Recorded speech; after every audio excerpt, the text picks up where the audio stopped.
அனைவருக்கும் வணக்கம். இந்த வீடியோவில் என்ன பார்க்க போகிறோன்னா, how much minimum amount you must save every month.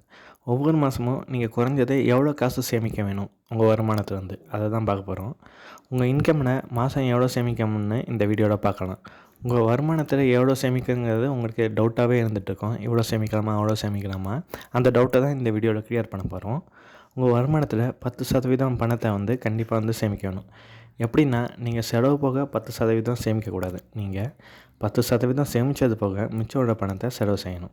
அந்த 10% அமௌண்ட்டு வேறு அக்கௌண்ட்டுக்கு ட்ரான்ஸ்ஃபர் பண்ணிவிட்டு மிச்சம் உள்ள பணத்தை தான் நீங்கள் செலவுக்கு வச்சுக்கணும். அப்படின்னா உங்கள் வருமானத்துலேருந்து சேமிப்பு போக மிச்சம் உள்ள காசு தான் செலவு. 10% மினிமம் அப்படின்னா நீங்கள் 10% மட்டும் சேமிக்கணும்னு கிடையாது. உங்களால் எவ்வளோ முடியுமோ அவ்வளோ சேமிக்கலாம். உங்கள் குடும்ப சூழ்நிலைக்கு ஏற்றவாறு சேமிக்கலாம். அதாவது மினிமம் 10%. உங்களால் எவ்வளோ 30% முடினாலும் சேமிக்கலாம்.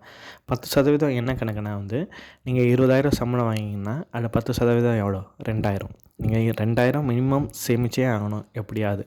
உங்களோட கோல்ஸ் எது மாதிரிங்கன்னா அதை பொறுத்து நீங்கள் சேமித்து அதை இன்வெஸ்ட் பண்ணலாம்.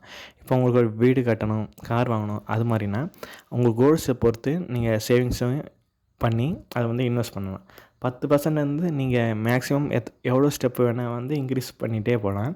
இன்க்ரீஸ் பண்ணும்போது தான் நீங்கள் இப்போ ஃபைனான்ஷியலாக சுதந்திரம் அடைய முடியும். நீங்கள் ஃபைனான்ஷியலாக சுதந்திரம் அடைய மொதல் ஸ்டெப்பு இது தான். 10% உங்கள் வருமானத்தை கண்டிப்பாக சேமிச்சு ஆகணும். நீங்கள் இதுவரை சேமிப்பை ஸ்டார்ட் பண்ணனா இன்றைக்கே சேமிப்பை ஸ்டார்ட் பண்ணுங்கள்.